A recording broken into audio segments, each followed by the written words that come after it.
Hello friends, welcome to digital শিফুস another video. আজকে আমরা দেখব কিভাবে এই ডিজিটাল ক্লকটি ডিজাইন করতে হয়। এই ডিজিটাল ক্লকটি ডিজাইন করার জন্য আমি ব্যবহার করব HTML, CSS এবং JavaScript। তো দেরি না করে শুরু করা যাক।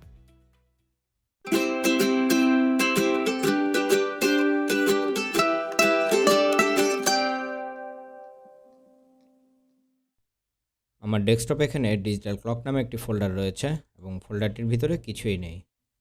তো ফোল্ডারটি আমি আমার কোড এডিটর VS কোডে ওপেন করি এবং এখানে index.html নামে একটি ফাইল নেই এবং style.css নামে আরেকটি ফাইল নেই। আর এই ইন্ডেক্স ফাইলে প্রথমে বেসিক HTML স্ট্রাকচারটি নিয়ে নেই এবং এইখানে আমি আমার CSS ফাইলটি আমার ইন্ডেক্স ফাইলের সাথে কানেক্ট করে ফেলি। আর এই টাইটেলটিকে চেঞ্জ করে দেই এবং এটিকে লাইভ সার্ভারে ওপেন করি আর এটিকে পাশাপাশি নিয়ে নেই এবং এই প্যানেলটিকে ক্লোজ করে দেই। এবার আমরা এর HTML স্ট্রাকচারটি রেডি করি। তো প্রথমে একটি ডিভ নেই এবং ক্লাস নেই ক্লক এবং এই ডিভটির ভিতরে আমরা আরেকটি ডিভ নেই এবং ক্লাস নেই টাইম বক্স এবং এটিকে আমরা ডুপ্লিকেট করে নেই। আর এই টাইমটিকে চেঞ্জ করে দিয়ে এটা দিয়ে আমরা ডেট বক্স। এখন আমাদের এই টাইম বক্সের ভিতরে আমরা একটি পি ট্যাগ নেই এবং আইডি নেই আওয়ার আর ক্লাস নেই টাইম এবং এখানে আমরা একটি ডামি টেক্সট দেই এবং এই পি ট্যাগের নিচে একটি স্প্যান ট্যাগ নেই এবং এটার ক্লাস দিয়ে আমরা কোলন আর এখানে একটি কোলন নিয়ে নেই।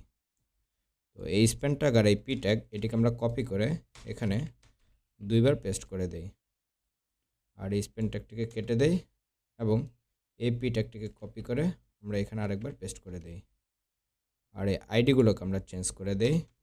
তো এটা দিয়ে আমরা সেশন এবং এইখানে দিয়ে আমরা AM আর এটিকে আমরা চেঞ্জ করে দেই সেকেন্ড এবং এটা দিয়ে আমরা 3, এটা দিয়ে 2 এবং এটিকে আমরা চেঞ্জ করে দেই মিনিট।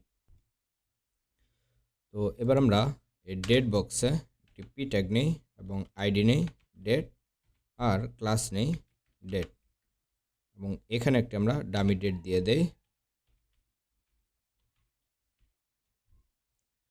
তো আমাদের HTML স্ট্রাকচার রেডি। এবার আমরা এর উপরে CSS অ্যাপ্লাই করব।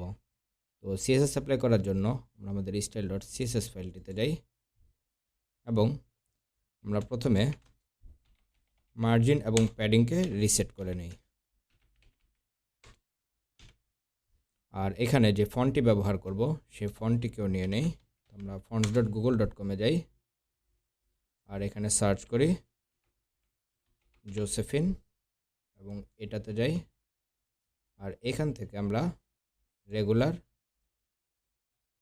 মিডিয়াম, সেমি বোল্ড এবং বোল্ড এগুলোকে নেই আর এখান থেকে ইম্পোর্টে গিয়ে আমরা এটিকে কপি করে আমাদের CSS ফাইলের এখানে দিয়ে দেই আর এই CSSটুকু কপি করে আমাদের এখানে দিয়ে দেই। এবার আমরা বডি ট্যাগটিকে নেই এবং এর একটি উইডথ দিয়ে দেই 100% এবং হাইট দিয়ে দেই 100 VH আর আমরা এটিকে সেন্টারে নিয়ে আসি। তো আমরা এখানে দেই ডিসপ্লে, গ্রিড এবং প্লেস আইটেমস সেন্টার আর এর একটি ব্যাকগ্রাউন্ড কালার দিয়ে দেই EFF 8FF। এবার আমরা ইন্ডেক্স ফেলে যাই এবং এইখানে আমরা যে ক্লক ক্লাসটি নিয়েছিলাম এটিকে নেই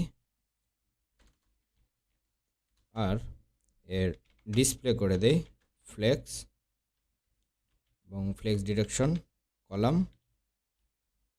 জাস্টিফাই কন্টেন্ট সেন্টার এবং অ্যালাইন আইটেমস সেন্টার আর এর একটি প্যাডিং দিয়ে দিই আমরা চারপাশে 30 পিক্সেল এবং এর ব্যাকগ্রাউন্ড কালার দিয়ে দেই হোয়াইট আর এর একটি বক্স শ্যাডো দিয়ে দেই 5 পিক্সেল এবং 12 পিক্সেল, আর কালারটি হবে বিই বিই বিই, এবং এর একটি বর্ডার রেডিয়াস দিয়ে দেই 10 পিক্সেল। তো আমরা আবার আমাদের ইন্ডেক্স ফাইলে যাই এবং এইখানে আমরা যে টাইম বক্স ক্লাসটি নিয়েছিলাম এটিকে নেই।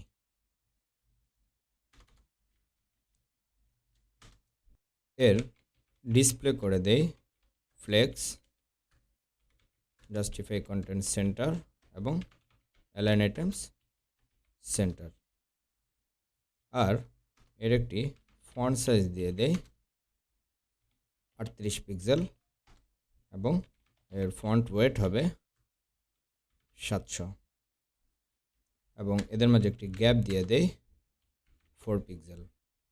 এবার আমরা আমাদের ইন্ডেক্স ফাইলে যাই এবং এইখানে আমরা যে টাইম ক্লাসটি নিয়েছিলাম এটিকে নেই,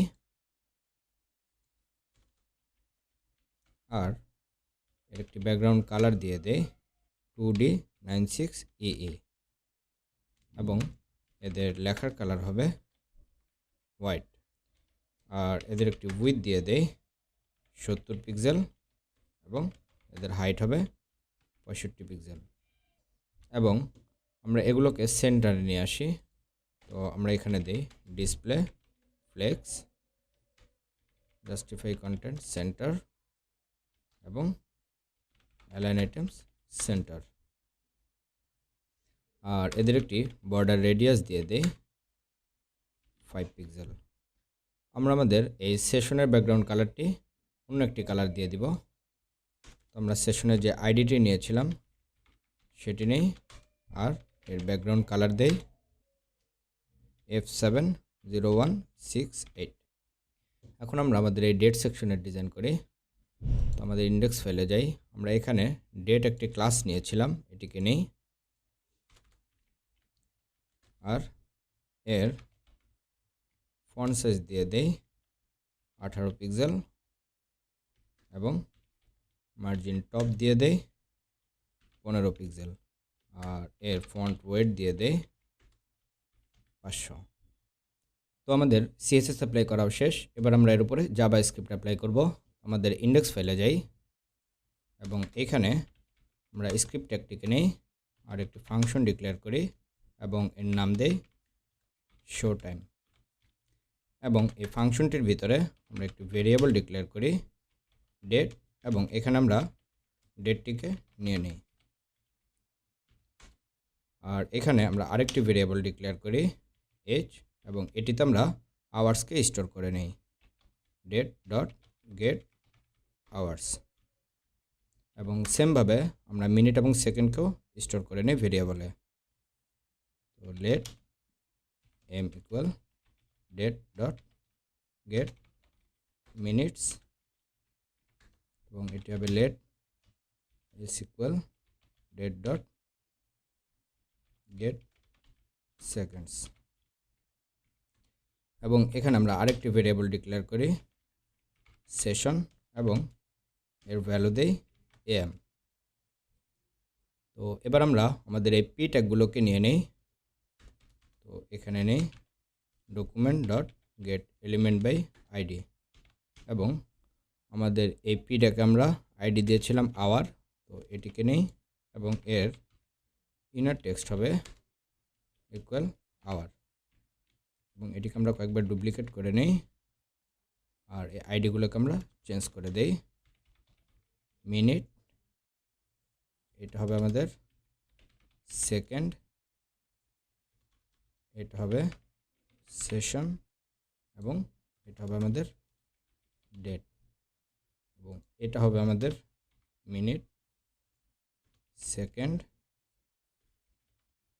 সেশন, এবং এখানে হবে date dot to date string. তো এবার আমরা আমাদের এই ফাংশনটিকে এখান থেকে কল করে দেই, আর এখানে আমরা দিই সেট টাইম আউট আমাদের ফাংশন, আর এটা হবে 1000 মিলিসেকেন্ড। তো আমাদের টাইম এবং ডেট দুটোই চলে আসছে, কিন্তু আমাদের এখানে টাইম আছে 24 আওয়ার্স ফরম্যাটে, আমাদের এটাকে 12 আওয়ার্স ফরম্যাটে নিয়ে আসতে হবে। তো আমরা এখানে নেই ইফ, আমরা চেক করব আমাদের আওয়ার ইকুয়াল 0 কিনা। যদি 0 হয় তাহলে আমাদের আওয়ার ইকুয়াল হবে 12। এবং আমরা আবার চেক করব ইফ আমাদের আওয়ার কি 12 থেকে বড় কিনা। যদি বড় হয় তাহলে আমাদের এইচ ইকুয়াল হবে আওয়ার মাইনাস 12 এবং এক্ষেত্রে আমাদের সেশন হবে পিএম। তো আমাদের এটা এখন 12 আওয়ার্স ফরম্যাটে চলে আসছে এবং আমাদের এটাও পিএম হয়ে গেছে। কিন্তু এখানে একটা সমস্যা আছে, সেটা হচ্ছে 1 থেকে 9 পর্যন্ত যখন এখানে সংখ্যা থাকবে তখন সেটা 1 ডিজিট হবে। তো আমরা এটাকে 2 ডিজিট করব। আমরা এইখানে নিয়ে নেই এইচ ইকুয়াল এবং চেক করব আমাদের আওয়ার কি 10 থেকে ছোট কিনা। যদি ছোট হয় তাহলে একটি 0 যোগ করবে প্লাস আওয়ার থাকবে। যদি না হয় তাহলে আমাদের যে আওয়ার আছে সেটাই হয়ে যাবে। এবং এটিকে আমরা ডুপ্লিকেট করে নিই এবং সেমভাবে আমাদের এইখানে মিনিট চেক করব আমরা মিনিট কি আমাদের 10 থেকে ছোট কিনা। যদি হয় তাহলে 0 প্লাস আমাদের মিনিট এবং এটা হবে আমাদের মিনিট। এটা তো আমাদের সেম সেকেন্ড, এটা হবে সেকেন্ড, এটা হবে সেকেন্ড এবং এটা হবে সেকেন্ড। তো আমাদের ডিজাইন কমপ্লিট। এবার আমরা এটিকে বড় স্ক্রিন করে দেখি। তো এই ছিল আমাদের আজকের ভিডিও। আশা করি ভিডিওটি আপনাদের ভালো লেগেছে। যদি ভিডিওটি আপনাদের ভালো লেগে থাকে ভিডিওটিতে লাইক করতে ভুলবেন না। আর আপনি যদি চ্যানেলটিতে নতুন হয়ে থাকেন চ্যানেলটি অবশ্যই সাবস্ক্রাইব করবেন। ভিডিওটি সম্পর্কে যে কোনো মতামত জানাতে নিচের কমেন্ট বক্সে কমেন্ট করবেন। ধন্যবাদ।